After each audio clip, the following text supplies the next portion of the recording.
नमस्कार, स्वागत है आपका न्यूज 24 की मेगा कवरेज। अब की बार किसकी सरकार में सुबह से लगातार आपको वोटिंग ट्रेंड भी दिखा रहे हैं।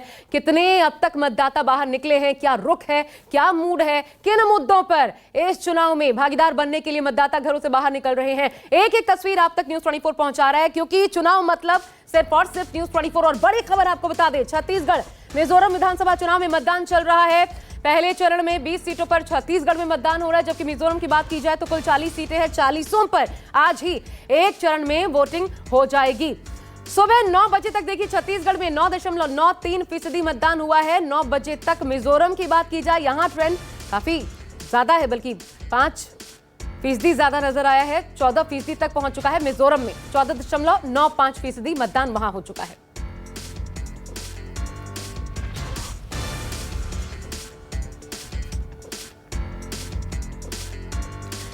और मेरे साथ मेरे तमाम सहयोगी जो एक एक तस्वीर आप तक पहुंचा रहे हैं, सुबह से जुड़े हुए हैं। और सबसे खूबसूरत तस्वीर हो चाहे सबसे अहम, इस चुनाव की एक भी तस्वीर छूटेगी नहीं। हम तमाम सहयोगियों का दिन भर रुख करते रहेंगे, क्योंकि आज है पहले चरण का चुनाव और ये लिटमस टेस्ट है 2024 का। आप स्क्रीन पर देख सकते हैं, मेरे साथ है चित्रकोट बस्तर से इस वक्त मेरे सहयोगी लाइव हैं। वैभव शिव पांडे, आशीष तिवारी आपको नजर आ रहे हैं। सुबह से राजनांदगांव से एक एक तस्वीर पहुंचा रहे हैं। सुकमा से भी हमारे एक और सहयोगी आशुतोष है और मनोज बघेल जी, रेजिडेंट एडिटर हमारे, जुड़े हुए हैं हमारे साथ। सबसे पहले तो मनोज जी, मैं अब आप ही से शुरू करना चाहूंगी, अपने सहयोगियों का रुख करूं, लेकिन अभी तक जो जानकारी आई है थोड़ी सी धीमी प्रक्रिया देखने को मिल रही है। 9.93% छत्तीसगढ़ में 9 बजे तक था, लेकिन अभी लग रहा है कि शायद थोड़ा सा ढीला पड़ेगा। एक, इस पर बात कीजिएगा। दूसरा, चुनाव का विश्लेषण, जब अब की बार 75 पार और यहाँ रमन सिंह के हौसले भी खूब देखने को मिल रहे हैं। लगभग ऐसा लग रहा है कि आश्वस्त वो दिखाने के लिए हो सिर्फ, या पता नहीं, लेकिन वहां पर मूड क्या है जनता का, क्या लगता है आपको? सर्वेज में कांटे की टक्कर?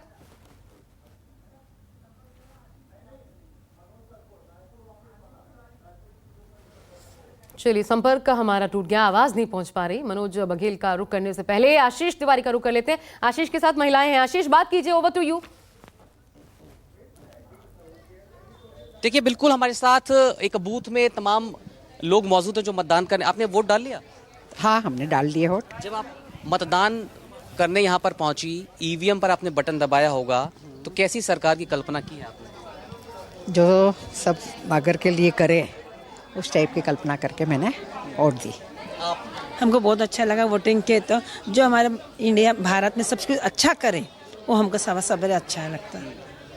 और आप फर्स्ट टाइम वोटर हैं? हाँ, मेरा फर्स्ट एक्सपीरियंस। ज़्यादा इम्पोर्टेंट आपके व्यूज होने चाहिए। हाँ। कैसा रुख होना चाहिए एक युवा का एक सरकार चुनने के लिए? अच्छा होना चाहिए, सब अपने व्यूज़ को ध्यान में रखते हुए वोट देना चाहिए। आप पहली बार वोट दी हैं, आपने भी कुछ सोचा होगा कि मैं जिस कैंडिडेट को वोट दे रही हूँ उस कैंडिडेट के भीतर ये खूबियाँ होना चाहिए, वो सरकार ऐसी होनी चाहिए। वो क्या नजरिया है आपका? वो मेरा पर्सनल है, लेकिन लोगों से शेयर तो करना चाहिए ना। किसे वोट दिया आपने ये हम नहीं पूछ रहे हैं, लेकिन जो नजरिया है उसे तो यही है कि अच्छा हो, वो हमारे छत्तीसगढ़ का अच्छा हो, हमारे राजनांदगांव का अच्छा हो। यही व्यूज़ है मेरे।